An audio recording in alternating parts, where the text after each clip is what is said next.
मकरंद बुवा रामदासजी जे आहेत ते प्रार्थना सांगतात आणि ती प्रार्थना आपण सगळ्यांनी म्हणायची. मी सांगते त्याच्या मागे तुम्ही म्हणा. शांत डोळे मिटून अगदी देवाला प्रार्थना केली की देव आपल्या पाठीशी नक्की असतो. त्याच्यामुळे ही छान प्रार्थना सगळ्यांनी म्हणा. रामरायाची कृपा आपल्यावर आहे. प्रार्थना देवा तुलाही,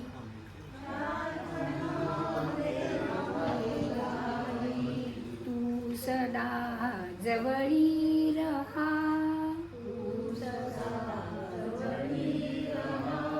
मी जिथे जाईन तेथे,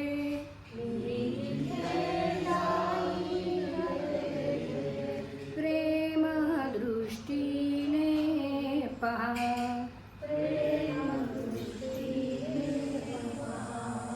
दुःख जेव्हा दाटून या,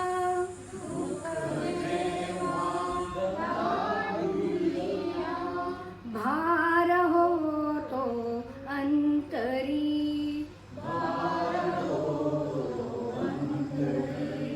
मी कसे विनवू तुला रे,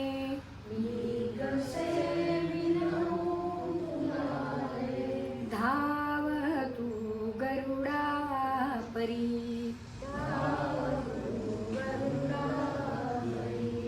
संकटाशी झुंजण्याला,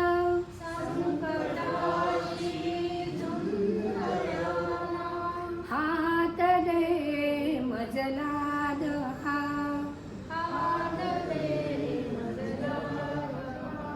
मी कसे विनवू तुला रे,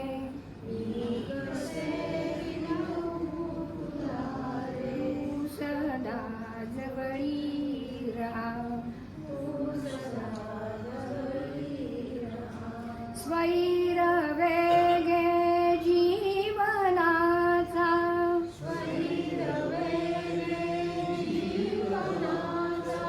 धावतो रथ सारखा.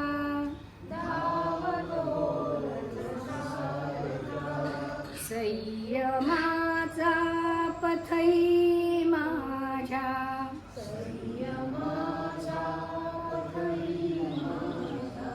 लोचनाना पारखा.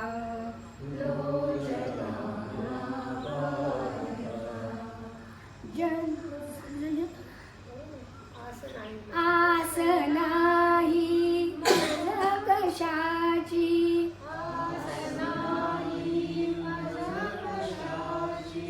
खंत नाही मानसी.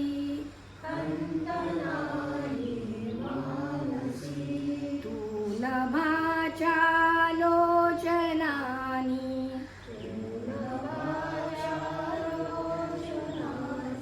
सर्व काही जाणसी.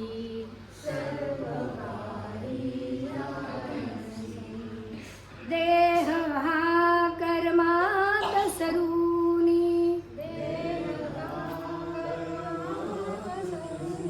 सफल हो जन्म हा. मी जिथे जाईन तेथे,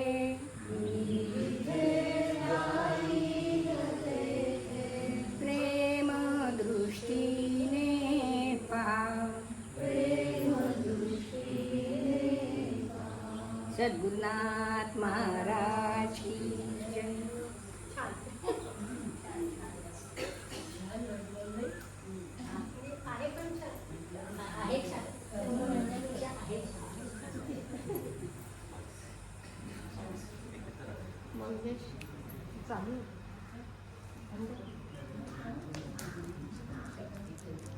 पण ते आवली असतात ते आत्म त्यांची अवधूत अवस्था असते. तर ते प्रत्येक ह्याच्यामध्ये, प्रत्येक काळामध्ये, प्रत्येक ठिकाणी, प्रत्येक प्रांतामध्ये अशा अनेक अवलिया साधू झाले असतात. हिमालयापासून ते अगदी आपल्या गावामध्ये ते जेव्हा जिवंत असतात तेव्हा सगळे लोक त्याला वेडे म्हणतात. कारण ते नॉर्मल वागत नाही, विकसित वागतात. पण त्यांची अवस्था काय असते तर त्याच्यावरती आज विवेचन ते करणार आहे. तर त्यांना विनंती आहे की त्यांनी त्यांचं आपण काय असेल ते ज्ञान द्यावं.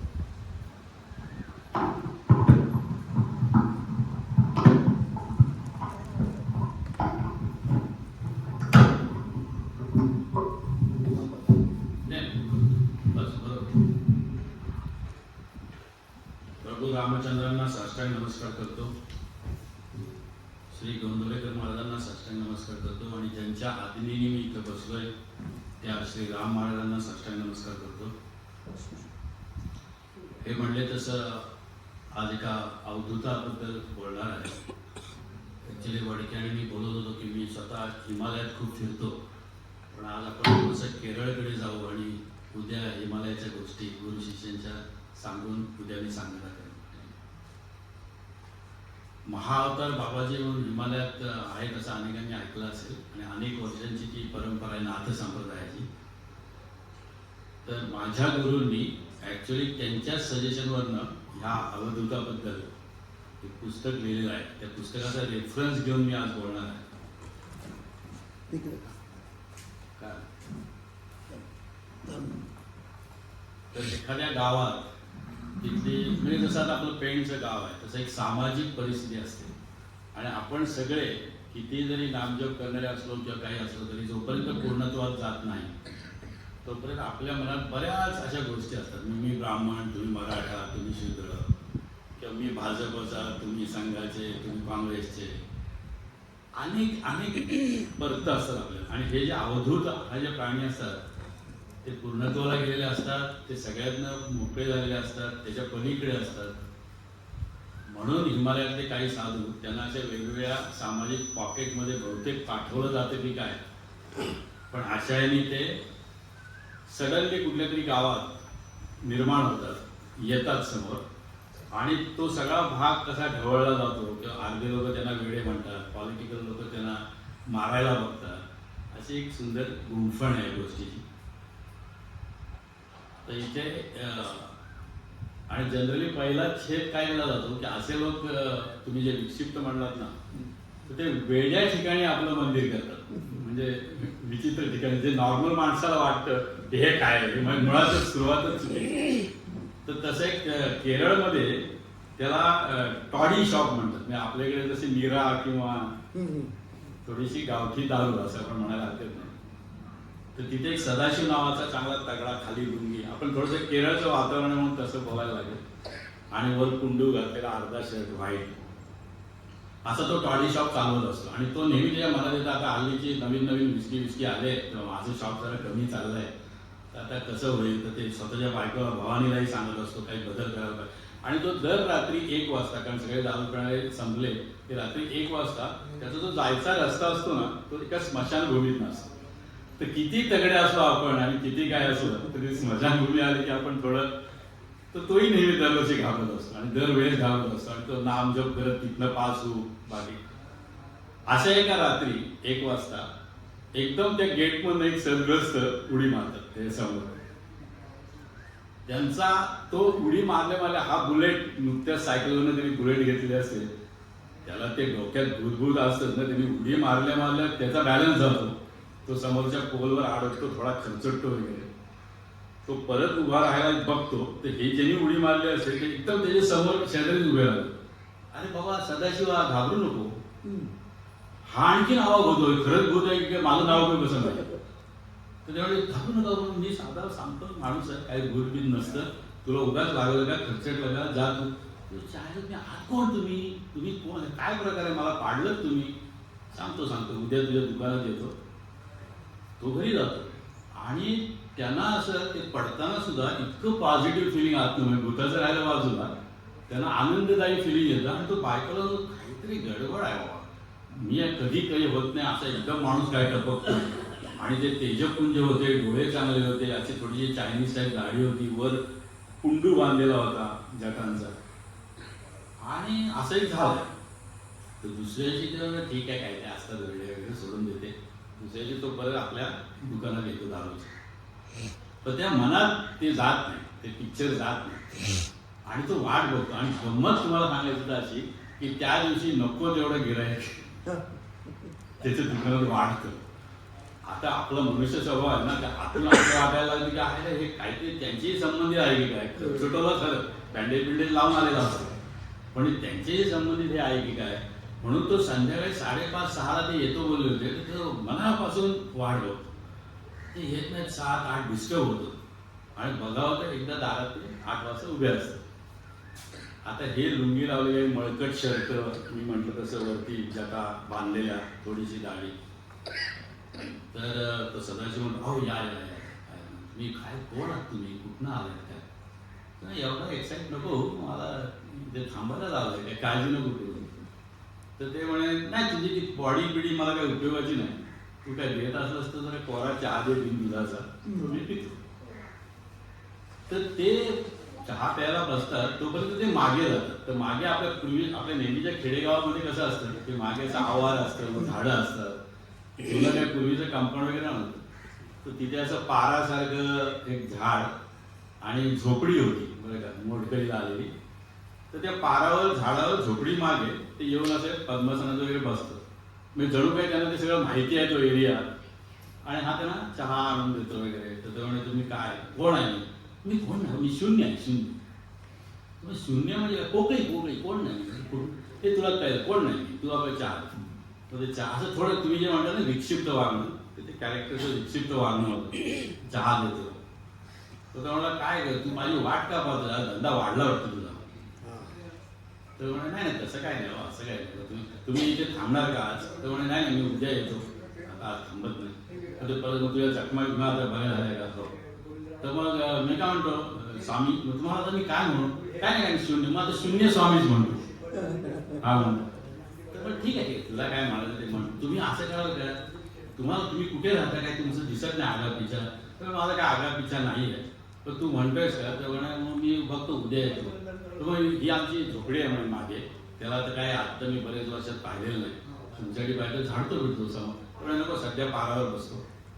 ही थोडक्यात विनंती. आणि मग तो त्या दिवशी घरी जातो. बायकोला म्हणतो, अहो कुठल्या वेड्याला आण घेऊ ना, काहीतरी काय आहे काय नाही नाही, हो ते तू बघायलाच आहे, त्याच्याशी आहे का मग आहे. परत दुसऱ्या दिवशी दुकानात गर्दी. ते दारू पिणाऱ्याच्या म्हणाले मागे कोण बसलं आहे. तर ते दुसऱ्या दिवशी दुपारी येतात, हे बसलेले, हे फक्त चहा मागतात. मग तो म्हणला मी झोपडी तुम्हाला साफ करून देऊ का. दे, तो तुमचा विचार आहे का. तो म्हणला आहे. तर मग दुसऱ्या दिवशी ते एक फक्त असं बोचकं घेऊन येतात बारीक, आणि एक बासरी असते हातात. तर म्हणजे तुमचं एवढं जण, तर तुम्ही कुठनं आला, तुम्ही ते काय विचारून तुला काय हळूहळू तुला काय करायचं आहे, हे झोपडी मी बसतो ना, मस्त वाटतंय ना. ठीक आहे. मग ते झोपडी बिपडी साफ करून देतात, त्यातनं कडी लावतात. आणि मग त्यांनी ते सदाशिवला सांगतात की तू माझ्या भानगडीत पडायचं नाही, फक्त एक वेळ मी जेवतो, ते थोडंसं काहीतरी द्यायचं आणि कोरा चहा मात्र द्यायचा, मी सांगतो तेव्हा 2-3दा. बाकी तुम्हाला भानगडीत पडत नाही, तुझा धंदा वाढत आहे, काही काळजी नको.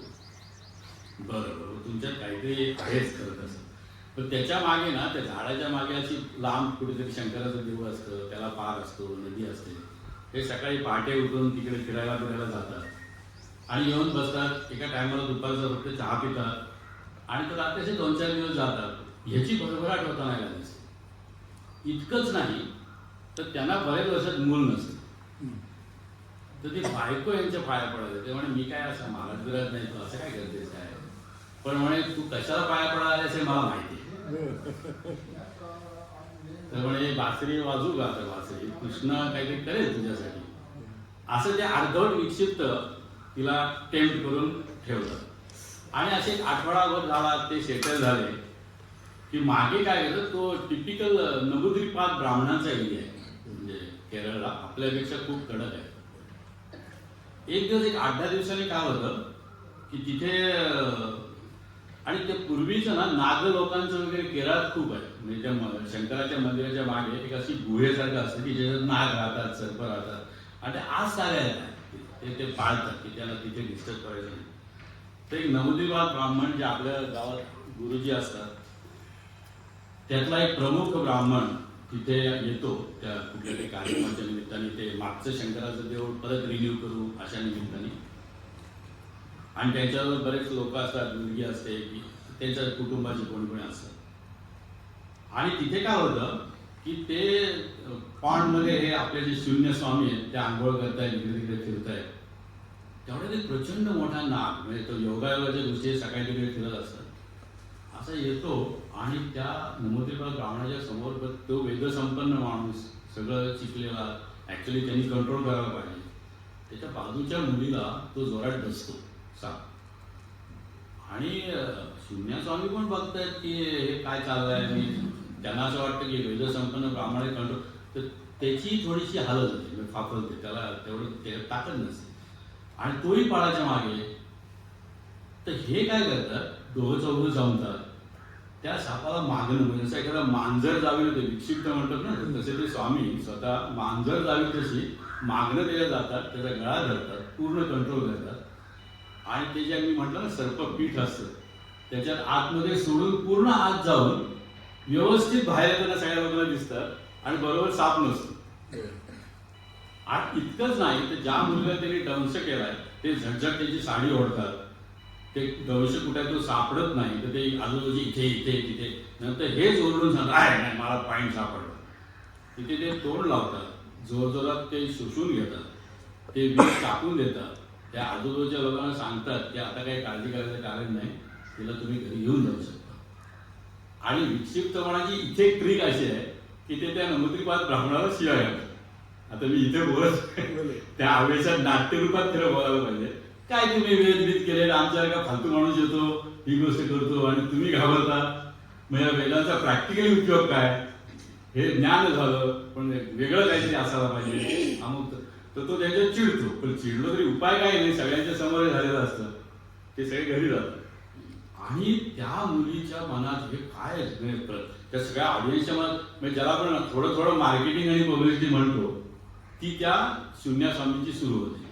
आणि नमोदेवा म्हणतात तुम्हाला वेदावेदातलं काय कळतं का, या ना भेटायला पाहिजे, मी काय तुम्हाला उत्तर देऊ शकतो, मग तुम्ही कुठनं आलं काय, मला काय बॅकग्राऊंड नाही, मी शून्य आहे, मी पोकळा आहे, अमुक फाला नाही इकडं. आता मला इथे जास्त ते एलॅबोरेट करता येत नाही, तर ते नाट्य स्वरूपात आहे. आणि ते काय आपला ताव लागू देत नाही. नंतर त्या मुलीची म्हणजे एकत्र कसे ते गावाच्या स्टोरी गुंफत जातात. ती मुलगी शाळेत मास्तर असते आणि तिचं एका सलीम नावाच्या मुसलमानाशी, तोही टीचर असतो, ड्रॉइंग टीचर, त्याच्याशी प्रेम संबंध असतो आणि त्यांना तिला मनापासून त्याची लग्न करायचं असतं. तर ती तुम्ही मला वाचलात म्हणून 2 दिवसांनी त्यांच्याकडे येते. मग आता हळूहळू काय होतं, सदाशिव ते ऑर्गनाईज करत होते, 4 लोक यायला लागले. बरं एकीकडे सदाशिवची भरभराट होते, त्यामुळे त्याला ऑर्गनाईज करणंच आहे की हे साला आपली भरभराट होते, स्वामीला जपायलाच पाहिजे. तर तो म्हणजे कसं गुंफलं जातं बघा. तर ती मुलगी त्याला भेटायला येते ना, आता स्वामीने त्याला शून्य स्वामी म्हणतो, आता असं कर, मला दिवसभर अजिबात डिस्टर्ब करायचं नाही, काय जे असेल ते संध्याकाळी 7ला तेव्हा मला चहा द्यायचा, दिवसभर मी तुम्हाला भेटणार नाही, तुम्हाला मी दिसणार नाही, काय असेल ते चहा द्यायचा. तर तेव्हा ती मुलगी येते आणि त्यांचे पायाचे पडते, नमस्कार करते, म्हणजे तुम्ही काहीतरी वेगळेच वाटतात, तुम्ही काही सगळ्या नियमांच्या बाहेर आहात, तर मी तुम्हाला आणखीन एक सांगू का, माझा सर्पदंश तुम्ही बरा केला, मला काही झालं नाही, हे सगळ्या 50 लोकांनी पाहिलं, आश्चर्य वाटलं. आता माझ्या आणखीन एक समस्या अशी आहे की मी चुकून त्या सलीम नावाच्या प्रेमात पडले आणि मी ब्राह्मण घराण्यातली, तो मुसलमान, त्याचा सुद्धा जो वडील आहे तो मौलवी आहे आणि हे प्रकरण गावचं एवढं तापेल की त्याच्या मारामाऱ्या कुणापर्यंत येईल, तर मी काय म्हणायचं, काय समाजाला घाल, हा हे कॅरेक्टर काय समाजाला घालत, तर मी आहे ना, तू जा अमुक त्या रजिस्टर ऑफिसमध्ये जा, ते करून टाक, तुमचं पुढे बघू आपण. तुला तो एवढा सपोर्ट, ज्यांनी आपला सर्पदंश बरा केला त्याला एवढा अथॉरिटेटिव्हली, तर ती त्याच्या प्रियकराला सांगते तिला, तो म्हणतो ह्याला असं आहे, आपल्याला काहीतरी सपोर्ट आहे. मग ते त्या आणखीन एक ख्रिश्चन त्याच्याबरोबर टीचर असतो, तो म्हणतो मी तुम्हाला विटनेस म्हणून सही करीन आणि हे सगळं प्रकरण कोर्टापर्यंत जातं. आणि पळून जाणं तर अपेक्षितच असतं, कारण ते दोन्ही फॅमिल्या एवढ्या कडव्या आणि कठीणच म्हणजे सगळं, तर ते ह्यांच्या सांगण्यावर न करतात. आता त्याच्यात गंमत अशी आहे की केरळमध्ये मार्क्सिस्ट पण खूप लोक आहेत की जे देवाला मानत नाही. तर हिचा कुठला तरी एक नातेवाईक वडिलांकडं मोठा मार्क्सिस्ट असतो, तो पुढारी असतो MK. तर ही घाबरत रजिस्टर केल्यावर त्या MKना भेटायला जातात आणि त्यांना सांगते, मी काका तुम्हाला पटतं म्हणूनच तुमच्याकडे आले, देवदेव काय तुम्ही मानत नाही, तर मी असं केलं, आमच्या 2 कम्युनिटीत प्रचंड राडा होणार आहे, तर तुम्ही काय करा, मी इथे या खोलीत राहणार आहे, थोडं प्रोटेक्शन. त्यामुळे तू राहू नको वेळ आहे, तुला मारतील दोघांनाही, ते गाव अख्खं मारेल तुम्हाला. तू तर मी MK म्हणून तू माझ्या पाया पडतेस वगैरे, तू आमच्याच घरात राहा, ते मी बघतो. तुझं डेअरिंग बिरिंग मला आवडलं. कोण आहे डेअरिंग करणारा कोण? पण तिकडे एक शून्य स्वामी आहे. म्हणजे ते कसं वाढत जातं. MK वाले कोण शून्य स्वामी? असले स्वामी मी फालतू असतात, त्यांना काय कळतंय, त्यांनी कधी मार्क वाचलाय का, अमुक आहे का तमुक आहे का. त्यामुळे नाही पण मी तुला प्रोटेक्ट करतो. तर तिचं लाईफ चालू होतं. आश्चर्य म्हणजे दोघही मौलवी आणि इकडचे ब्राह्मण तावातावाने त्या MK कडे येतात. तुम्ही हे कसं करता, मार्क्सिस्ट म्हणून करता? अरे शक्यच नाही, हे आम्हाला मारायचं आहे की नाही, तोडून काढायचं आहे. नाही नाही, आता रजिस्टर झाले, तुम्ही काय करू शकता, असं MK. असं काय करून चालत नाही. हळूहळू 8-9 वर्षांनी जे गावभर आपल्या होतं की आई वडील असतात, शेवट प्रेम असतं, थोडीशी नांगी टाकतात की जाऊ दे, तुम्ही म्हणता ना तेव्हा माझी जबाबदारी आहे, सगळं चांगलं होईल, दोघे चांगले आहेत, चांगले शिक्षक आहेत, हे दोन्ही पार्टीने समजावून ते थोडंसं चिसतं. पण MKच्या डोक्यात काय येतं, हा कोण वेडसर आहे जे माझी हिंमत झाली नाही, हा कोण सांगतो. ते MK म्हणे आज मी भेटायला सदाशिव पण खाडकन उभा राहतो, तो मोठा पुढारी असतो MK, तो भेटायला येणार. तर इकडे स्वामींना सांभाळायचं शून्याला, इकडे MKना सांभाळायचं, जे आम्ही जे निर्वडा करतो ते करायची तारांबळ सुरू. ते MK वाले तू काय काळजी करू सदाशिव, हे जरी दारूचं दुकान असलं ते मी येऊ शकतो, मी थोडासा ग्लास घेऊ शकतो, पण त्यांची अपॉइंटमेंट सांग मला. त्यामुळे मी 7 शिवाय कोण भेटत नाही आमचे स्वामी. त्यामुळे ठीक आहे, मी उद्या 7ला येतो. तर 7ला आल्यावर 4-10 लोक असं सत्संग सुरू झालेला असतो तिथे. हळूहळू बसायला लागले, कोणाचं पोट दुखतंय, कोणाचं काय, तर हे विक्षिप्तपणे उत्तर देतात. बऱ्याच जणांना बरं वाटायला लागतं, ते मार्केटिंग वाढत चाललेलं असतं.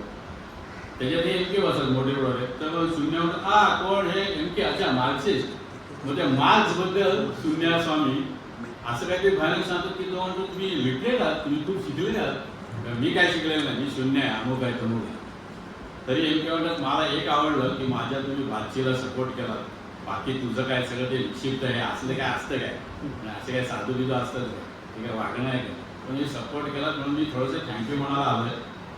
तर MK आता ते शून्य म्हणतात तुझा काय सगळा मार्क्सिस्ट मला माहिती आहे, तू काय बात आहे, होतं जरा चांगलं सज्जनाप्रमाणे वाघ, याचा काही उपयोग होणार नाही, ह्याचा आत्म्याला काही उपयोग नाही.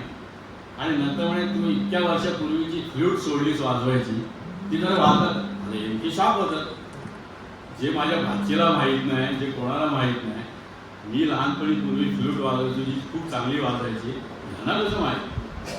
ते प्रत्येकाला ते असं पिंच देतात की जे तुम्हाला मी स्कॅन करू शकतो आणि ते भेटसरच राहतं. तरी MK म्हणतात नाही तुला बघून घेऊ कधीतरी, हे काय अहो तुम्ही मला बघून घ्या, माझं शून्यच आहे, काय बघणार तुम्ही, काय मला मारणार, काय तुमच्या मुलीला मी मार्गाला लावले, काय घाबरू नका, ते मुस्लिम काय ते सोडून द्या हिंदू.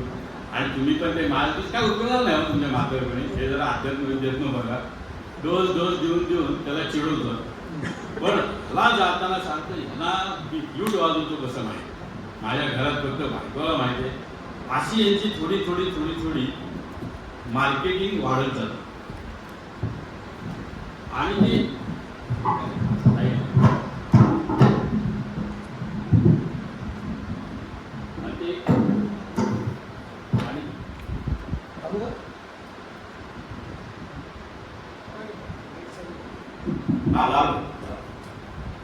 आणि ते मार्केटिंग वाढत जातं. आणि मग प्रत्येकाच्या आयुष्यातच खूप प्रॉब्लेम असतातच ना, कोणाचं पोट बिघडलं असं ते तिथे सुरू होतं. आणि शून्या स्वामी त्याच्या विक्षिप्तपणे कोणाच्या तरी कमरेवर लाथ मारतो, त्याची कंबर बरी होते, वेगळ्या अशा स्टोऱ्या सगळीकडे चालू होतात. आता ह्या स्टोऱ्या समाजात जेव्हा चालू होतात तेव्हा नक्की विरोधकही तयार होतात. आणि विरोधक असे असतात की जो त्या मुस्लिम मुलाचा बाप असतो त्याच्या नातेवाईकांना कोणाला तरी काटा काढत असतो, हा कुठला हिंदू धर्म सांगतो, कुठले वेळ सांगतात, याला सांगत करून फटके मारले की हा निघून जाईल, हा घाप झाला आहे लोकांना. त्या ब्राह्मण लोकांच्या मनात असतं हा नमुद्रीपात ब्राह्मणाला सुद्धा शिकवतो वेद, तुला काय येत नाही, अमुक आहे तमुक आहे सर्पदंश, त्यांनाही तो नको असतो शून्य स्वामी. दुसरे कोणी लोक आहेत MKला असं वाटतं हा पॉलिटिकल थ्रेट व्हायला लागला, काय मला मानत नाही, MK तिथे जातात असं गावभर झालं, ह्याचा झाला काटा काढायचा. हे तिघं चौघ कोणाला तरी करून आपल्या नात्यातल्या, एक हिंदू, एक मुसलमान, एक जब्बार, अरे संपवायचं कसं, तर मग मला ते हायर करायला पाहिजे. हायर करण्यापेक्षा ते झोपडा आहे, रात्री जाळून टाकून व्याप नाही, माती कटकेट नाही, सदाशिवला काय करणार नाही, तो मोटरसायकलवर जातो, रात्री दुसरीकडे असतो. ही मुळात त्याची कल्पना. आणि मग तयारी जातात एका रात्री. कारण हे जे सूर्यस्वामी असतात ते संध्याकाळी 7ला त्याचं जे एकदा सत्संग झाला की कडी लावून आत बसतात आणि ते डायरेक्ट सकाळी तिकडून अरण्यात फिरायला जातात. कोणाला काय कळत नाही, कधी कधी त्या शंकराच्या पायऱ्यांवर कुंडात आंघोळ करतात जिथे सर्प दिसला. तर अशी ती स्टोरी पुढे जात असते. आणि एक रात्री यांचं गाव ठरतो की हे आपल्या समाजाच्या दृष्टी, गावाच्या दृष्टी हे झाडच आहे, हे म्हणजे संपेल, हे नाटकच संपेल, चारी दिशेने चारी समाजाला ते ओके. तर हे आपल्याला सगळ्यांना माहिती आहे. त्याप्रमाणे ते काय गवताच्या पेंड्याचंच ते झोपडं असतं, त्याच्यावर रॉकेट टाक घेतात. रात्री 2ला 3-4 जण ते जोरजोरात करतात. ते करताना थोडे लांब असे उभे राहतात, हा जा तू काढी काढ. बरं एक घुबड असतं त्या माणसाच्या झाडाच्या वर, ते चक्क माणसाच्या आवाजात बोलतो, पाहतोय मी काय असेल जब्बार म्हणजे हे काय नाटक नाही नाही काय काय घुबडं बोलतं, तुला भीती वाटते असं काय नाही, घुबडं बोलतच. लाव काळी, ते काळी पिढी लावतात. त्या खिडकीतनं आतमध्ये बाहेरनं कोंडा लावला असतो दाराला, आतमध्ये खिडकीतनं पण जाळ टाकतात आणि ते गवतच आहे ते ताबडतोब पेटतं. भस्मसात होते झोपडी एक तासभर 1.5 तासात. ती भस्मसात होताना ते परत जवळ येऊन नक्की खात झाले काय, तर गंमत म्हणजे त्या तिघांच्या पुढे ते घुबड उडी मारतं आणि ते शून्यस्वामीच ते तिघांच्या समोर चक्क उभे राहतात. काय काय काय त्रास देत आहे, माझं काय नाही, मी शून्य आहे, पोकळ आहे, असं थोडीच म्हणणार आहे. आतमध्ये काय नाही, बाहेर काही नाही. त्यांची ताळंबळ उडते, म्हणजे कापायची वेळ येते. जा काय घालू नका, मी काय एफआयआर आपल्या मला काय विश्वास नाही.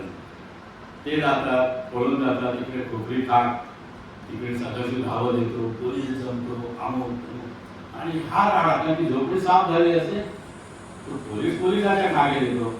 शून्यस्वामीला म्हणतो, त्या आल्या तूच बहुतेक चाललं ते नाटक तू फेमस करण्यासाठी सतत तुम्ही शोध करा, पोलीस आहात, आम्ही काय करणार. आणि ते व्हायचं होतं, एमके येतात, तुम्ही सपोर्टला असं कसं जाळतात, कोण जाळतात, म्हणजे जाणणारे असतात ते चारी बाजूनी कसे जाळतात. एवढे मोठे स्वामी आहेत, भगवान आहे, आपल्याकडे ते मजा बोलत असतात शून्य. आणि हे झाल्यानंतर आतमध्ये जे तिघं जाणणारे आहेत ना, ते शिष्य व्हायची वेळ येते. तर त्याच्या समोरच ते उभे राहिले असतात. तर ह्यांचं मार्केटिंग वेगळ्या प्रकारे वाढत जातं. आणि सदाशिव म्हणतात तुमच्यासाठी काहीतरी प्रोटेक्शन, आश्रम व्यवस्था कशी वाढत जाते, प्रोटेक्शनसाठी काहीतरी केलं पाहिजे. मी अण्णा तुम्ही स्वामी काही करून इथं जाऊ नका, ही झोपडी जरी गेली असली मी तुम्हाला ताबडतोब मोठी बांधून देतो, चांगली करू. आणखी तुम्ही आता सध्या घराण्यात झोपा घ्या, मला काय काळजी नाही, काय जाऊ नका. तर ते ताबडतोब बांधायला घेतो. म्हणजे एमके बिमके मी तुमच्या पाठीचे आहे, म्हणजे सगळं खोटं नाटक. आणि हे सगळे शून्यस्वामी बोलत असतात, पण समाज असा असतो, त्यांना बांधली जाते. ते सगळे बांधकामवाले मंत्री जे सगळे असतात त्यांना शून्य मस्त बसतात, चहा पीत बसतात. हे सगळं चालू असताना एक तिकडून कुत्रा येतो सांगतो. तर सदाशिव म्हणतो, हा माझीच आणण्यातला, हा माझा पोर्णू नावाचा कुत्रा आहे, शून्यस्वामी म्हणून. तर सदाशिव त्याला नमस्कार काय, त्यामुळे थोडं आपल्याला प्रोटेक्शन वाढवलं पाहिजे गोळी बाहेरचा. तर चांगली गोळी आल्यावर ह्या हात प्रवेश करतात. ते बरोबर फक्त एक बासरी आणि एक गोष्ट आणि हाताला पांघरून. मग आता त्या कुत्र्याला पण हा त्याला काहीतरी ताकीद द्यायला लागतो सदाशिव. मग सदाशिवची बायको होती, अरे शून्यस्वामी तुम्ही खरे वाचलात, काय रडू नको, काय काय होऊ शकत नाही बाबा, याला काय केलंच नाही. हे रोजचं चाललेलं असतं, खाणं पिणं चाललेलं असतं.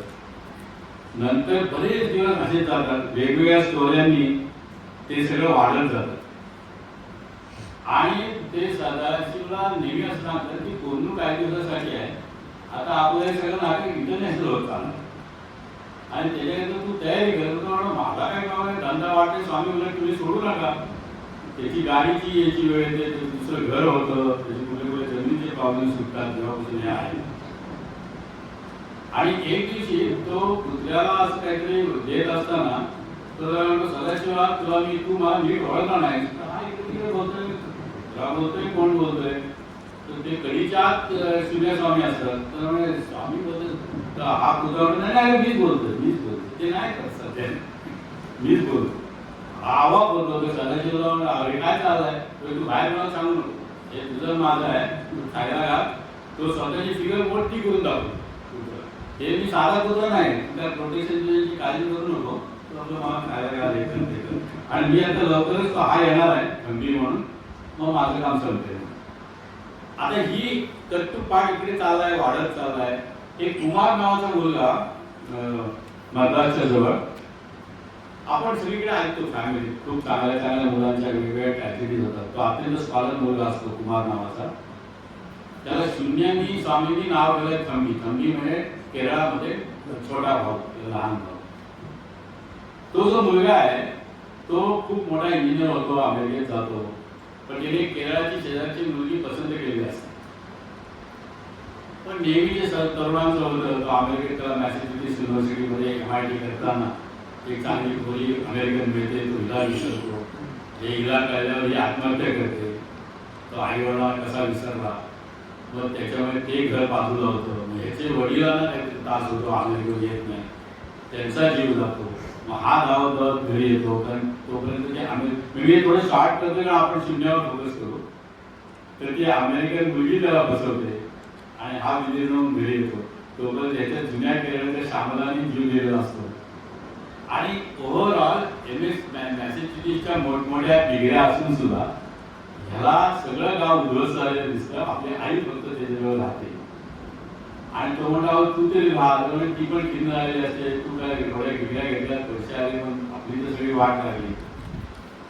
असं करत करत तो खूप सेवा करतो, पण ती निवडते. आणि हा पूर्ण एकटा पडतो. प्रॉपर्टी आहे, आजूबाजूचे थोडे मित्रमंडळी आहेत, पण ह्याला नंतर मग अध्यात्माची इतकी ओढ लागते की तो त्याला माहिती नसतं. आता ह्या लोकांची सिक्वेन्स बघा, मी उद्याच्या ह्याचं वळण की ह्या लोकांचे लिंक आपल्याला कळत नाही, पण ते लिंक करून त्या लोकांना तिथे तिथे बरोबर ओढून समोर आणतात. आता ह्यांना सुद्धा काय हे टेलिपथीवर चाललंय, काय टेलिफोन नाही, कॉन्टॅक्ट नाही, शून्यस्वामी कोण आहे माहिती नाही.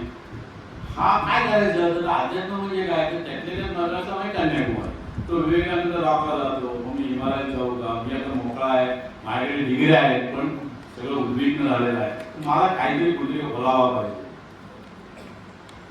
विवेकानंद रॉकशी फिरता फिरता कोणतरी साधू दिसतात, तर ते मला तुम्ही असं काहीतरी दाखवा की जो एनलाइटमेंट सोल आहे, जिथे मी आयुष्यभर राहू शकेन.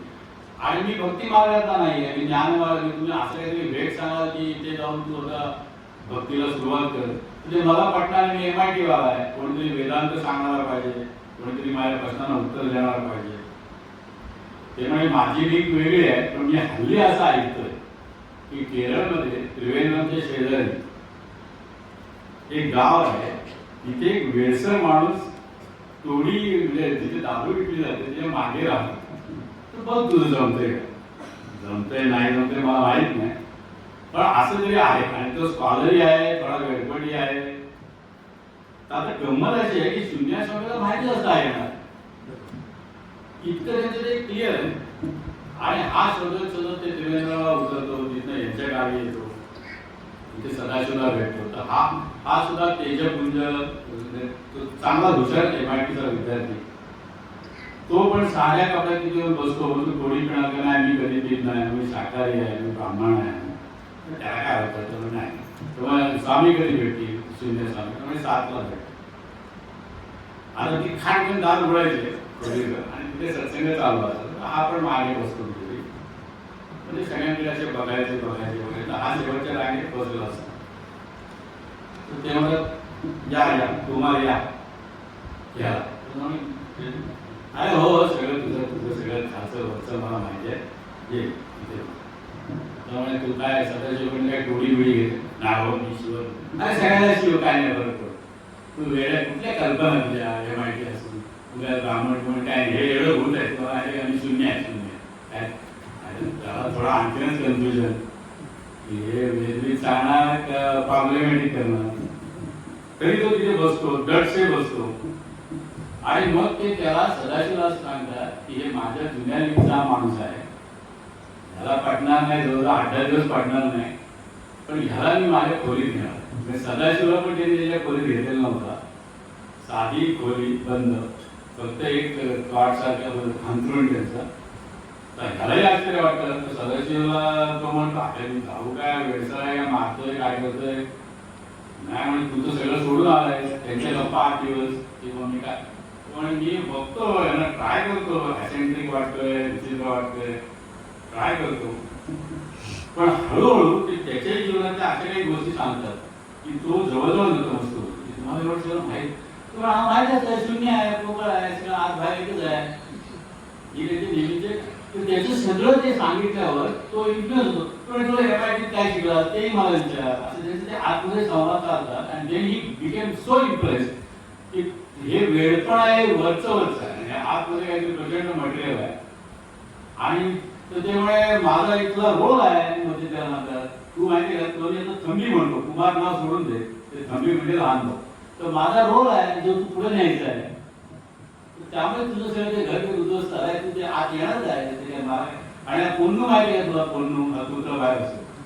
तर तो पोन्नू पण असं सजेस्ट करतो आता माझी जायची वेळ झाली थंबी आलाय. तर तो तिथे रुळतो आणि मग ते सदाशिव बरोबर हा एक स्वयंसेवक होतो. आणि तो सत्संग लीड करणं हे करणं ते करणं त्याचं चालू आहे. खूप रुळतो. तर तरी त्याला असे गोड असते की आपण पुढे करिअर आहे की नाही. MIT सारख्या ठिकाणी शिकून आलाय. तर मधनं म्हणजे शून्य खाणे प्रत्येक गोष्ट टाईम असतं राजा कुमार. तुला मी असं काही सरवणार नाही. तू गमत तर बघ काय काय अनफोल्ड होते ते बघ आपल्या समोर. म्हणजे चांगलं आहे चांगलं. तर कोण म्हणे तुझं काय तर थांबत माझं थोडे दिवस थांबूया. असं करता करता हे पण त्याला रुटीन बसवतं. ते कुमारला त्याच्या स्टाईलने रुटीन बसतं की ते पहाटे उठतात. त्याला काहीतरी वेदाचरण करायला सांगतात. ते सकाळी दोघं फिरायला अरण्याकडे जातात. तुम्हाला आश्चर्य वाटेल त्याचे जे वेटर बिटर असतात ना ते स्टोऱ्या माझं वेगवेगळ्या सुरू होतात आपापल्या मार्गाने. तो एक वेटर सदाशिवला म्हणतो सदाशिव भाऊ अहो ते कुत्रा आहे ना त्याच्या माग काढला मी सकाळी. साला तो जातो पुढे पुढे त्याला आकाशात उडतो. अशा त्या सब स्टोरी आहे ना त्याच्यात. तुम्ही म्हटलं आकाशात तो सगळं काहीतरी मी बघितला तू काय तू वेळायचा वेळा आपला काहीतरी ऐकतोस. त्या दिवसानंतर हा जो वेळा वेळा नोकर आहे ना तो प्रत्येक कुत्र्याला अंध घालायला लागतो. त्याला असं वाटतं की कोलू सारखे सगळे आहेत. आणि हळूहळू त्याला गावात कुत्र्यांचा माणूस म्हणावा लागतो. असे ते सब स्टोरी त्यांना सतत सतत निघतात. आणि मग एक दिवशी तिथनं असे ते रोज फिरत जाताना वेदाचरण करतात. म्हणजे कुमारमध्ये सांगतो तू माझ्या नादी लागू नको कारण मी सकाळची फेरी झाली की मी खोली लॉक करतो आणि संध्याकाळी 7ला फक्त सत्संग करतो. तर तू इथे तुमची लायब्ररी अटेंड कर. पुढे विवेकानंद वाच फिलॉसॉफी मला काही प्रश्नांची उत्तराची विचार आणि तू तुझा मार्गच कर. तर त्या थंबीचं आयुष्य खूप सेटल होतं सदाशिव बरोबर. यांचा संध्याकाळचा सत्संग मॅनेज करायचा बाकी लायब्ररी करायची नाहीतरी आयुष्य उद्ध्वस्त आहे. तर थंबी त्याला शून्यस्वामी नेहमी सांगत असतं की तुला आम्ही मार्गी लावतो. तुझं करिअर फुकट जाणार नाही याची व्यवस्था होईल फक्त तू हे चालू ठेव.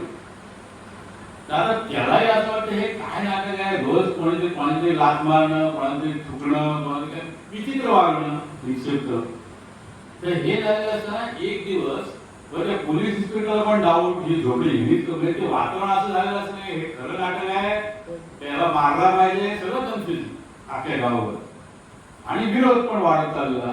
तर त्याच्यात असं ते शंकराचार्याची मागे जाताना एक दिवशी फिरायला हे मी थोडंसं आता चांगलं करून सांगतो. त्यांच्या भाषेत फार आड आहे ते. पण एक प्रेग्नंट स्त्री आलेली असते तिथे आणि तिचा जवळजवळ 9वा महिना भरलेला आहे. आणि तिच्या असे ब्राह्मण कुटुंब बाजूने ते शंकराला त्यांचं ते देऊळ असतं म्हणून तिथे आलेले असतात. त्याला लवकरच ते होळी वगैरे.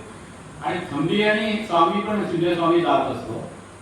आणि त्याला काय वाटतं काय माहिती एकदम वांद्रावी उडी मारून त्याच्या बाईला पकडतं आणि एकदम ते त्यांच्या स्तनाला हात घालून दूध वगैरे प्यायला लागतं. आणि हा प्रचंड राडा होतो.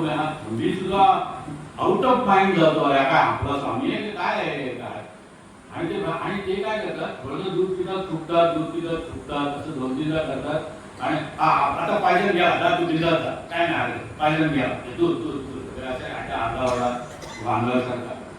आणि त्याचे वडील तुझा नवरा मारायला ना सगळे धावून मारला झाले तू धरून कसं शकतो आमच्या सूर्याला किंवा काय.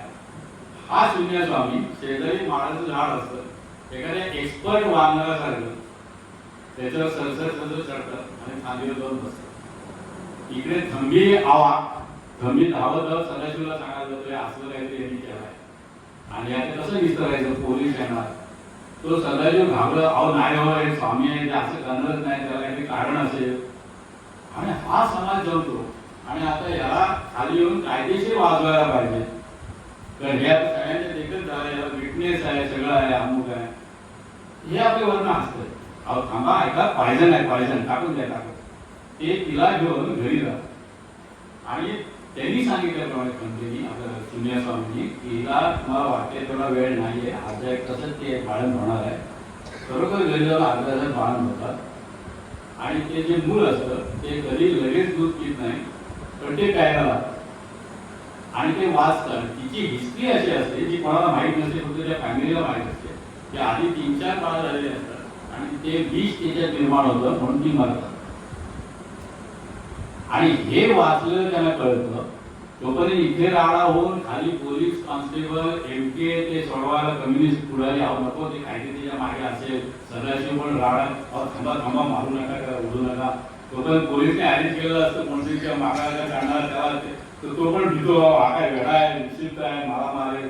हा सगळा मोठा राडा चालू असताना त्या ब्राह्मण कुटुंबाचा तो नवरा आणि तो बाप म्हणतो मी मानत नाही, हे वेळपणच प्रकार आहे, पण जे झालंय आमच्या घरी ते असं झालं. तर किमान काहीतरी काय म्हणतात, एक डाऊटचा ऍडव्हान्टेज द्या आणि त्याला लगेच नाही सदाशिवला ती साक्ष म्हणून ते फॉर्म भरायला लागेल, त्या सदाशिवला पण आठ टाकायला लागेल, काहीतरी होईल. अहो मी सांगतो आमच्याच सुनेवर त्यांनी केलाय, तुम्हाला तक्रारच काय, आमची एफआयआरच नाही. तो पोलीस तो आज पण सुटला नाही, एक झोपडी चांगली सुटलास, हे केलं शून्यामध्ये तुझं काम नाही, तुझं नाही काम. हा राडा करून सगळ्यांना ते उचलवतात आणि तो पण खंबी सदाशिव स्वामी, अरे काय खंबीला पण कळेल, नुसतं MIT मध्ये नसतात काही गोष्टी. हे सतत हे आपल्या इंडियाचा अवधूत आहे का, म्हणजे हे असं सतत त्या समाजाला दाखवलं जातं आणि अशा स्टोऱ्या सतत पुढे जातात. आणि त्यांचं ते काय होतं, एका बाजूला दुश्मनी वाटते समाजातली, कारण सगळ्या पॉलिटिकलना थ्रेट होतो. एका बाजूला हे इतकं वाढत जातं की त्याला हळूहळू त्या खोलीबरोबर मोठा मांडव करावा लागतो. मग ते जे टॉडी शॉप असतं ते दुसऱ्या जागी घेऊन त्याचं वैभव वाढतं. म्हणजे टॉडी शॉपचं तो ऑफिस करतो, तो आश्रम होतो. नंतर खंबीला तो सांगतो सुनिया स्वामी की आपलं चांगलं चाललंय, पण आता तुला तुझ्या करिअरकडे मला बघत नाही, तर तुला गंमत सांगू का, आता आपल्याकडे अमेरिकन यायला सुरुवात होती. एक तो बॉब नावाचा कोणतरी येणार आहे, तर त्याला तू रिसिव्ह करायला उद्या जा. तर तुम्हाला काय माहिती, मी सांगतो ना तुला, अजून तुला कल्पना आली ते काय चाललंय ते. तर सदा तो कमी म्हणा त्याच्यात काय काम आहे, तर तू ठीक आहे पुढे त्याच्यातनं. तर आता बॉबची एक वेगळी स्टोरी त्याची धीर आहे, तेवढा वेळ मी घेत नाही. तर बॉबची स्टोरी अशी की अनेक अमेरिकन्स हिमालयात जाऊन, म्हणजे असा एक मोठा पर्व आहे अमेरिकेत युरोपियन लोकांच्या की ख्रिश्चॅनिटी आपली स्टडी करून करून करून जरी झाला तरी सनातन वैदिक धर्म जे आहे ती ख्रिश्चॅनिटी पुढे नाही करत. ते आत्मा आणि परमात्म्याची गोष्टी नाही करत. ते हे जे डबल PhD होतात हे होतात पुढे जे असं सॅच्युरेशन येतं. म्हणजे रजनीश नेहमी मस्त वचन आणायचे, त्यांना लोकांना बोलायचे तुम्ही आधी रिच मॅन्स गुरु, तर ते म्हणजे absolutely I am rich man's गुरु. म्हणजे त्यांचं सगळं झालेलं आहे आणि तरी निराशा राहते. बाहेर मर्सिडीज आहे, चांगली लग्न आहे, मुलंच पाहणार आहे, आणि मी शांत का नाही, मी संतासारखा आनंदी का नाही, मी स्वस्थ का नाही. ही जी आज आहे ती शोधायला बरेचसे अमेरिकन हिमालयात जातात आणि हिमालयन गुरूंच्या पाठी असतात. तर Bob was one of them. Chicago मोठे स्कॉलर, नंतर संस्कृतच्या डिग्र्या, सनातन वैदिक धर्माचा अभ्यास. तुला अभ्यास ही वेगळी गोष्ट आहे, वैदिक परंपरा बोलणं ही वेगळी गोष्ट आहे. इथे शांतता का, तर कोणीतरी ऍसेंट्रिक गुरु मला भेटला पाहिजे ज्याच्या शोधात तो असतो. आणि हा जो खंबी आहे तो MIT मध्ये जात असतो, तिथे कोणी नाही ना, हा आपला जो खंबी आहे हा एखाद्या नादी लागलाय, तो कसाय तुला टेस्ट करायला ऐकत नाही, असं शोधत शोधत तो बॉब त्रिवेंद्रमला उतरतो.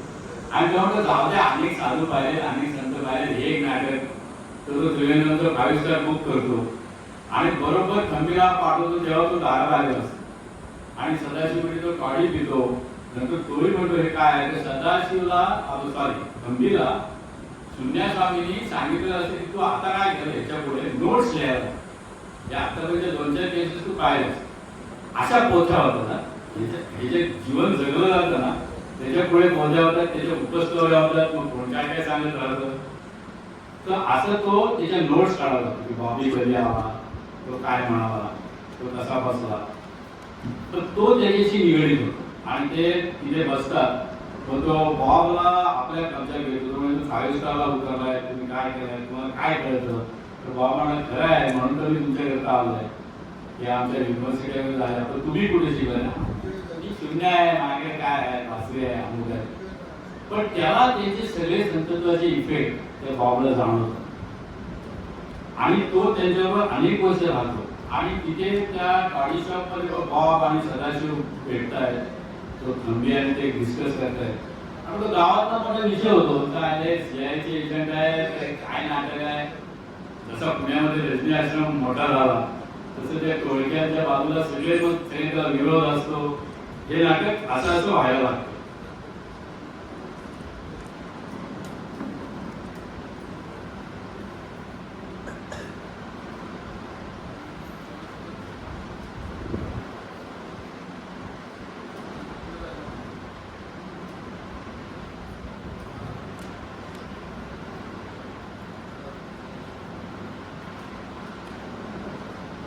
नंतर आणखीन एका बॉब बरोबर एकाची एंट्री होते आणि त्यांना खंबीला त्या खोलीमध्ये असे काही वेगवेगळा अनुभव असे की एकतर स्वामी शून्य स्वामी आहेत नाही, कधी झोपत ते रात्रभर पद्मासनात बसलेले असतात, ते कधी कोणाशी इंग्लिशमध्ये बोलतात, कधी कोण.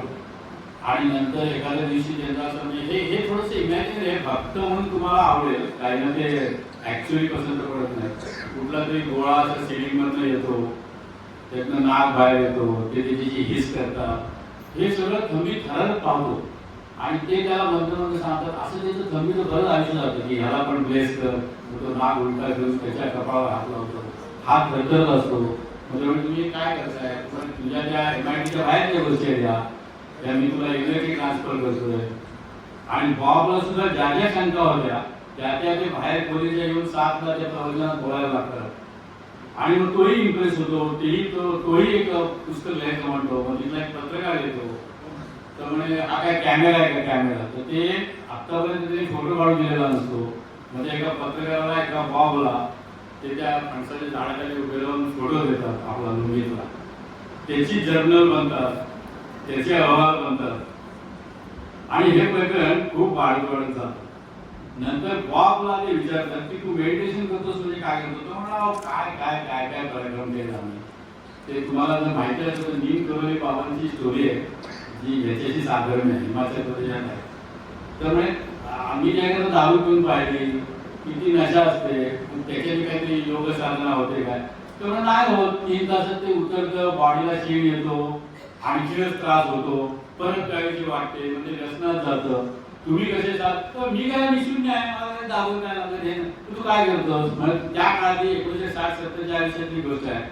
त्यामुळे तुझ्या पॉवरफुल गोळ्या आणल्यास का इकडे, आणल्यास का अमेरिकेतून, काय म्हणतात LSD म्हणतात. त्यामुळे ते कसं घ्यायचं असतं, शून्य स्वामी विचारतात ना त्याची टेस्ट करत, तशी घ्यायची असते. नाही म्हणजे एवढी गोळ्या जाम फासले, ही बाटली दाखवा ना मला, तू काय मला काय दाखवतो. ती बाटली दाखवतात, त्या गोळ्या असतात. एक गोळी म्हणजे कशी घ्यायची, काय नाही पाण्यात टाकायची, मग तो टिपणारा कागद असतो ना, ते पाणी जे त्या गोळीने भिजाव झालं असतं ते त्या कागदावर घेऊन थोडं जिव्यावर ठेवायचं. 1 तासात माणूस काय खरं नाही, 3-4 तास बघायला. त्यामुळे तू असं काय करतो, अहो ते घेतलं बिटलं पण काय मला ते कळलं, ते चुकीचं. मी जे काय चाललंय ना तुमचं तेच मला बरं वाटतंय, पण ते आमच्या अकॅडमिक ह्याच्यात बसत नाही. हे तुमचं काय निश्चितच आहे, काय बासरी वाजव, त्याला काहीतरी अकॅडमिक आहे. त्यामुळे तुला काय माहिती आमची हिंमत. त्यामुळे काय काय म्हणतो तू काय सगळ्या गोळ्या आहेत. तुम्ही आव नको, ते एका गोळीने हे होतं. तर सीधा सांगा मी नाही घेणार आहे, मी तुलाच देतोय. तुला एका गोळीत काय होत नाही ना, आकर तुम्ही बसून राहिले. तर ते म्हणजे माझा विश्वास ठेव, आहे ना आपण डॉक्टरला, मी माझा विश्वास ठेवतो. तुला म्हणे सरेंडर म्हणजे काय, मी सांगतो ते कर ना. तो ते झालं ना तुझ्या सगळ्या डिग्र्या. तो पायाने थरथरत असताना ते सांगतात म्हणून पाणी आणि त्या 25 गोळ्या घेतो. आणि दर 5 मिनिटांनी त्याला वाटलं आता आपलं जाग आहे, त्याला गॅरंटी असते की आपण जाणार. आणि तरी फक्त 5,000 मिनिट ओके आहे. आम्ही आपले बडबडते लोकांशी शून्यमधून बघतोय. काय नाही का अरे शक्यच नाही एका गोळीत आमच्या सगळे कंट्रोल आहे. त्याच्यात लिही सदाची लिही रे बाबा नोटमध्ये काय होत नाही, त्याच्या गोळीत काय दम नाही, याचे पैसे फुकट गेले. असे अनेक प्रयोग ते बॉबला पण करून दाखवतात आणि बॉब त्याची कॅटलॉग करतो. आता असा प्रचंड काळ गेल्यावर मी थोडी स्टोरी स्टार्ट करतो, जी मोठी कादंबरी आहे. हा काळ गेल्यानंतर ते थंबीला म्हणतात, थंबी तू मला इतका सरेंडर झालास आणि तुझ्याकडे मोठ्या डिग्र्या सोडून आपण तुझ्या पुढच्या आयुष्याचं बघायला पाहिजे. तर एक डायना नावाची युरोपियन मुलगी, तिचं पण मग त्यांनी एक असं जसं बॉबची हिस्ट्री आहे ना तशी तिची बरी हिस्ट्री आहे. आणि तिला लंग कॅन्सर झालेला असतो आणि तिलाही तसेच कुठेही उपाय नाही. त्याने हॉपकिनमध्ये जा, इंग्लंडमध्ये बरेच उपचार झाल्यानंतर शेवट बॉबचे जे अहवाल असतात ना त्यातलं त्याच्या प्रोफेसरला पण गेलेलं असतं. ते इंडिया हे विकसित लोकांचं भानगड आहे. पण हे असे काहीतरी असतात, तुला आता उपाय तोच आहे की तिथेच कॅन्सर तुला निघालं तर बाकी नाही तर तू 2 महिन्यात मारणारे डॉक्टरनी डिक्लेअर केलं. तुम्ही काय करू, जाऊ काय म्हणजे खेळा नाही, 5 स्टार हॉटेल आहे, मी तुझं तिकीट टाकतो, ते बॉब तुला रिसिव्ह करतील. ठीक आहे म्हणजे तुम्ही नाहीतरी मारायचंच आहे, काय विकसित प्रकार आहे तो बघूया. त्रिवेंद्रला उत्तर ते बॉब तिला रिसिव्ह करतो, त्याचे कनेक्शन असतात युनिव्हर्सिटीचे. इतकी थीम झालेली ती स्वामींच्या स्वामींच्या समोर बसते. ते म्हणले सदाशिव लिहायला लागले बाबा, ते थंबीला सांगतात, थंबी तुला माहिती आहे का, ते बघ ही तुझी दोस्त होऊ शकते. आपली काय दोस्त होणार, आता 1 महिन्यात चालली ती. तर म्हणे काय नाही काय नाही, अमुक पाला तिथनं आणला ते घोड, त्या अमुक तिला प्यायला दे. तर म्हणजे 22 साला थोडे दिवस राहते, थोडं थोडं बरं वाटायला लागतं. तर ते म्हणतात त्या सत्संगात सांगतात, अरे तुला खरं सांगू का, हा शून्य पण मारणार आहे, तो पण मारणार आहे, तो पण मारणार आहे, उलट तू नदी आहे, तुला माहिती तरी आहे की 1 महिने मारणार आहे. असं विक्षिप्त बोलणं चालू असतं. आम्हाला माहिती नाही म्हणून आम्ही सुखी आहोत तर दुःखी आहोत, आम्ही मारण्याचा रोज विचार करतो. मी पण जायचंय, तू काय काळजी करते आणि तू नाही मारणार 2 महिने. तेवढे काय मोठमोठे डॉक्टर म्हणले नाही नाही हा पाला घे. नंतर 8 दिवसांनी ते काय सांगतात की तू आता असं कर, खरोखर तुला वाटतंय बरं तर तू 5 स्टार हॉटेल सोड आणि मी सदाशिवला आणि भवानीला सांगतो तुम्ही तुमच्या घरी ठेवा. मी सांगतो तसं जेवण ते तुला देतील, रात्री दूध देतील, युरोपियन नाटक सोडून दे आणि तू बरी होशील अशी मला आशा आहे. बरोबर हे 2-4 महिने जातात. कट टू शॉर्ट स्टोरी, तिचं खरोखर इन्स्टंट टाइम कॅन्सर बरा होता, समहाऊ बरा होता, दॅट टू बी बिलीव्ड आहे. आणि मग ती त्या थंबीबरोबर, ती पण मोठी ग्रॅज्युएट शिकलेली असते, थंबीबरोबर रोज दिवसभर लायब्ररीत जाणं, अध्ययन करणं, विवेकानंद वाचणं, रामकृष्ण वाचणं. आणि शून्यास्वामी आपलं फक्त संध्याकाळी 7ला भेट. नंतर आणखी एक 2-4 असे स्टोरी आहेत. आपू नावाचा मुलगा जो गरीब घरातला, त्याला आई वडील नाही, काकाकडे राहतो, तो त्या देवळात मागे तिथे जे फिरायला जायचे तिथे तो गुबगुबीत मुलगा बसलेला असतो. तो सारखा शून्यस्वामींची त्याची दोस्ती होती दादा. काय तो असा काय नुसता, त्यामुळे काय नाही, मला काय शिक्षण दिलं नाही, आई वडील वागले काकांकडे, आईला जरा मदत करतो त्या काकीला आणि मी जेवतो, मी आम्ही जॉईन. तर तुम्ही काय करता, नाही मला फक्त एकच इच्छा आहे. आपलं जसं गिरणारांचं देवस्थान आहे ना गिरणारचं, तसं केरळमध्ये गिरुमाला म्हणून आहे डोंगरावर, जिथे पिलग्रिमेज म्हणून लोक जातात. तर तो गोल घोमटा तो त्याला म्हटलं तिरुमालाला मला जायचे, तेव्हा मी नेतो की शून्यस्वामी म्हटलं मी नेतो तुला. पण कसं नेणार, काय चेष्टा करता, म्हणजे एक गोळी दुपारी 4ला तुला तिरुमालाला नेतो. आता उत्सव चालूच आहे. तर हे थंबीला म्हणतात तू जरा नोट कर, फक्त तू खोली देऊ नको, तू फक्त नोट कर काय चालतं. एक खोलीत घेतात, आतमध्ये कडी लावतात, हा गुबगुबीत मुलगा आपला बसतो. त्यामुळे काय करतो, काय नाही मी आता वणवा होतो, खांद्यावर बस आणि डोळे मिटायचे. मग योग साधनने तुला नेणार, डोळे मिटून घ्यायचे, मी सांगितलं उघडायचे नाही. तो त्यांच्या खांद्यावर बसतो, त्याला उभे राहिल्याचं फिलिंग येतं आणि आपण आकाशात जातो याचा वारा बिरा सगळ्याचं फिलिंग येतं. तो मुलगा पण हट्टी असतो, डोळे उघडत नाही. आणि ते तिरुमालाचं जे खालचे ग्राउंड आहे, चित्रात गर्दी, जसे गिरणारला चढणाऱ्यांची गर्दी असते, तर त्याच्या त्या बेसला ते नेतात. 10 पायऱ्या शेवटच्या राहिलेल्या असतात, त्या लोण्यानी नेणी तुफानी सगळ्या विसरल्या राहिलेल्या असतात. तरी ते केरळी लोक जाम देवभक्त, ते तसेच जात असतात. ते सोन्याचं कम्प्लीटली मूर्ती आहे तिरुमालाची. डोळे उघड, तर ते पण त्यांच्या काया विषयात दोघं तुळशीच्या माळा, म्हणजे हा मुलगा आणि शून्यस्वामी आता मुलगा कुठून काका काय कमाल आहे, कमाल तो आणला ना तिरुमाला. ते पायऱ्या चढतात, तिरुमालाचं दर्शन घेतात, प्रसाद घेतात. म्हणजे तुझ्या गावातल्या लोकांना त्या गोष्टी सांग, पण त्यांना पटणार नाही. मग तू काय कर, इथल्या स्टॅम्पचा प्रसाद तू देतो, तो घे, तो डाबा दाबला निदान शंका निर्माण होईल. त्यामुळे परत जाऊ. म्हणजे तसं तुला काय करायचं, खांद्यावर बस, परत डोळे मीठ, असं हे सगळं नाटक करून ते तासाभरात त्याच्या दृष्टीने तासाभरात त्यावेळी खोलीत दुपारी आणून आज सत्संग आहे, सगळे शून्यस्वामी म्हणतो, आपल्या 6-7ला जायला पाहिजे. तर 6ला टाकतो खोलीत, परत खाण्याला डोळे उघड, परत म्हणतो अरे बेस कुठे गेला, तो तिथे राहिला. मग प्रसाद, तुळशी माळ आणि प्रसाद आहे. हा गावभर पुढे 15 दिवस तुळी सांगत मुलगा आवा होऊन, आणि अर्ध्याला म्हणजे तुळशी माळ काय साऱ्या बाजूच्या घेतल्या असेल तुझ्या, अहो प्रसाद बघा, अर्ध्याला पटतं, अर्ध्याला नाही पटत. अशा अनेक स्टोऱ्या शून्यस्वामी आपल्या जीवनात करत राहतात, आणि त्याची नोंद घेऊन त्याची पुढे ही पोथी होते, हे होते. आणि किती वेळ झाला आता थांबू.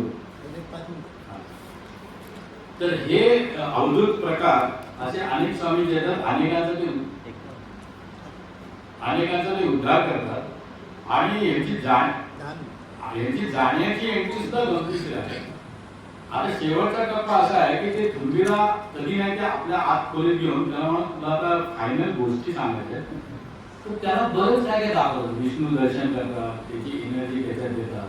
म्हणजे तू उत्तराधिकार उभा असं नाही, कारण अवधूत लोकांच्यात काय असतं की ते सगळे डिस्ट्रॉय करून टाकले. ते आले, त्यांनी सगळा संसार केला आणि ते डिस्ट्रॉय केला. तर थंबी रडायला लागतो, ते म्हणजे असं नसतं रे बाबा, शून्य शून्यात जातो, तुला काय करायचं पत्ताही लागणार नाही आमचं काय आहे. तर सदाशिवचं जर वैभव वाढलेलं आहे, ही हॅपी, त्याचे काय प्रॉब्लेम नाही. तर सगळ्यांना ते त्यांचे जे जवळचे लोक आहेत त्यांना व्यवस्थित कव्हर करून मार्गी लावून नंतर हळूच शून्यस्वामी विचारतो, तुला ते गायना आवडायला लागले असेल, आता रोज लायब्ररीत जातात, मग ते सकाळचे फिरताना डायनाला विचारतात, ते म्हणे आवड याचं आयुष्य मी का बरबाद करू, मी कॅन्सर पेशंट आहे. मी म्हटलं विसरून जा, शून्य शून्य, कॅन्सर गेला, तुझं ते पोटपीठ तुझं दाखव इंग्लंडला जाऊन, ते डिक्लेअर करतील. आणि ते डिक्लेअर केल्यावर काय सांगतील, ते सायंटिफिक लोक आहेत, ते काय सांगतील, लाखो लोकात एखादी केस अशी असते की जी चुकून आम्हाला कॅन्सर बरी करते, आम्हाला चालेल, मी तुला ते बरं झालेलं आहे, ते लाखो लोकांची तू केस आहे, तर तू आता इंग्लंडला जा. ते त्यांच्या तेवढ्या नको मला जायचं नाही, तुला जायलाच पाहिजे, ऑर्डरच आहे. तर ते इंग्लंडला पाठवतात, बॉब अमेरिकेत जातो. म्हणजे शेवट कसं ते परत सेटल करतात, बॉब अमेरिकन युनिव्हर्सिटीत जातो, ते एकमेकांशी कनेक्ट राहतात. ती आपलं सगळं वैभव सोडून ससेक्सच्या ठिकाणी इंग्लंडच्या छोट्या गावात शिक्षिका होते. शून्यांचा प्लॅन असा असतो, थंबी तू आता शिक्षक म्हणून तुला जॉईन कर आणि तुम्ही तुमचं कुटुंब करा. आता माझे दिवस संपत आले. सदाशिवला तो सारखा मिटिंग आपल्याला सांगतो, थंबी हे असं बोलतायत, एवढा पसारा आहे. हळूहळू ते सत्संग कमी करतात, आता याच्यापुढे मी भेटणार नाही, ते बंद करतात. तर सदाशिव रडायला लागतो, भावाने असं नका करू, तुमचं सगळी व्यवस्था झाली ना आता म्हणतो. असं करत करत एक दिवस अचानक रबीच्या लक्षात न येता तिथे ती दिसेनाच होतं. सदाशिवला सकाळी तो म्हणतो, अहो आम्ही फिरून आलो, म्हणजे ते खोलीत बंद झाले, मी 12 वाजता खोली उघडली, कमी म्हणणार दिसत नाही, तुम्हाला काही ठेवलाय का, नाही काय दिसत नाही. नीट बघा, ती खोली झाडली जाते, तर एवढाच एक आपण ते गाठ मारून एक कापड ठेवतो ना, तसे नुसतं आतमध्ये काहीतरी आपलं सुख शेण जर असतं, तर ते काय आपल्या संस्कृत भाषेत काहीतरी शब्द त्याचं ठेवलेलं असतं बांधून, तेवढाच सिंबॉल असतो. ते त्याच्या सदाशिव, त्याची बायको, थंबी सगळे पाया पडतात, रडायला लागतात, भरपूर रडतात. आता पुढे पॉलिटिक्स असं होतं, त्याची एमके बिमके जे जे पुढारी आहेत, आता गेला माणूस म्हणजे काय आठवण नाही, मग सगळे भक्त, मग जे जे विरोधात होते ते सुद्धा आम्हीच सपोर्ट केला, हे विरोध मोठं झालं.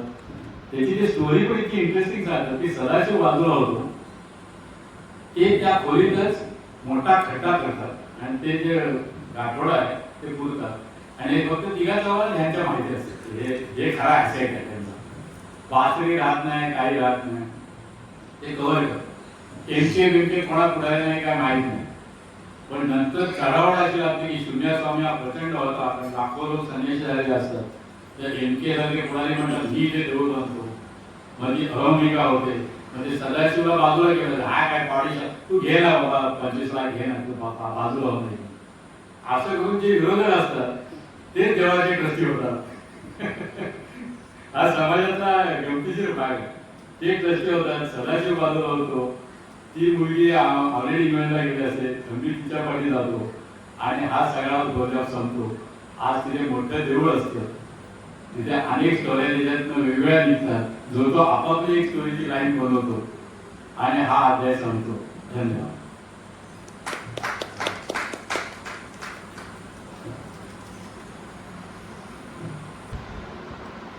श्री अनंत कोटी.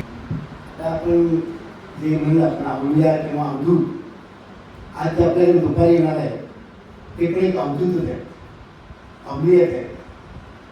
तर त्यांच्यासमोर मला हा परिचय करून देता की सांगता येत नाही, पण मी तुम्हाला फक्त सांगतो म्हणजे तुम्हाला त्यांना प्रत्यक्ष बघून त्यांना ऐकायची तुम्हाला उत्कंठ वाटेल. माझ्या पुतण्याच्या मुलीचं लग्न होतं, तो त्याचा भक्त आहे, त्याच्या नेहमी जातो. मी एकदा त्यांची माझी गाठ पडली ती तुम्हाला तर आपण त्यांना निमंत्रण द्यायला जाते तू असं. तर मी त्यांच्याबरोबर गेलो. तिथनं मी सापोली येणार होतो, त्यांचे कार्यक्रम झाले की सापोली येणार होतो. त्यामुळे सापोलीत इथे द्यायसाठी काय ते माझ्याकडे प्रसाद वगैरे होता आणि त्यांना द्यायसाठी तर एक शेळा घेतला. शाळा पण म्हणतो ना की त्यांना द्यायसाठी घेतली. ते गेल्यानंतर ते प्रथम म्हणजे जिथं भेट आहे तिथं भेट होत नाही, थोडक्यात भेट कुठली घेतली जायची. आणि ते बघितलं की म्हणजे हे काय म्हणजे दुधाचे कांदे आहेत का? नाही, ते बाकरवडे होते, ते कांद्यासाठी कांदे आहेत. ते कुठे घेऊन निघाले तुम्ही? तर म्हणजे सापोली राम मंदिर आहे तिथे मी घेऊन निघालो. तर ते सेंट्रल थांबले आणि म्हणजे त्या मंदिरामध्ये अशी लक्षिता कमान वगैरे दिसते आहे. दगडाची आहे का ती लाकडाची आहे? म्हणजे लाकडाची आहे. आता असं काय म्हणजे हे जे आणले ना ते रामाला आहे. आता जो शेळा दिसतोय ना, रामाला शेळा जो दिसतोय तो त्यांनी पाठवला. ते म्हणजे तुम्ही रामाने निघाले ना तिथं. आणि मग आम्हाला कसं आहे, कोण कीर्तनकार प्रवचनकार भेटले आमची हाऊस होत नाही, आणि तुम्ही तिथं याल का? मी 4 दिवस येणार म्हणजे राम मी या 4 दिवस हो देतो, मला तुझं तारीख सांगा. आता ॲक्च्युली प्रत्यक्षात त्याच्याप्रमाणे ते काल परवा आणि आज 3 दिवस होतं. पण त्यांना एकदम पाठदुखीची इतकी हे झाली की उभारू शकत नाही. नावानं घेतली त्याला तुम्ही उभारू शकत नाही. मुलं काही काळजी करू नका, तुम्ही तब्येतीची काळजी घ्या. पुन्हा आपण केव्हा तरी करतो. का त्यांचा विषय आहे की मुले 1 वाजता देतो ते येणार, तर त्यांचा आपला लाभ होणार आहे. ते पण जरी अवघे असले तर तुम्हाला वाटणार नाही, तितकेच आले आहे. म्हणजे भयंकर आहे, म्हणजे आयुष्यात जास्त मात करतो पण ते अतिशय झाले आहेत.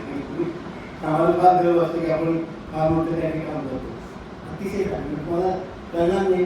ते टी शर्ट पॅन्ट घालून देते, पण श्रीकृष्ण त्यांच्याशी बोलतो. श्रीकृष्ण जे आहे ना ते त्याला विचारायचं कुठली गोष्ट करतो, इतकी त्यांची योग्यता मोठी आहे. आणि मी म्हणत होतो की कर्कवृक्ष आहे तिथे कोण जे मागे ते मिळतं. श्रीराम महाराज तुम्हाला केव्हा पाठवून देतील सांगता येत नाही. आपल्याला सगळ्यांना श्रीराम महाराजांनी पाठवून दिले. त्याचं आम्ही सापोली नाव सुद्धा कधी ऐकलं नव्हतं. ते फक्त गणपती एवढं माहीत होतं, या वाट्यात कधी आलो नाही. पण आता मला जर विचार पुण्यापेक्षा मला सापोली असतो.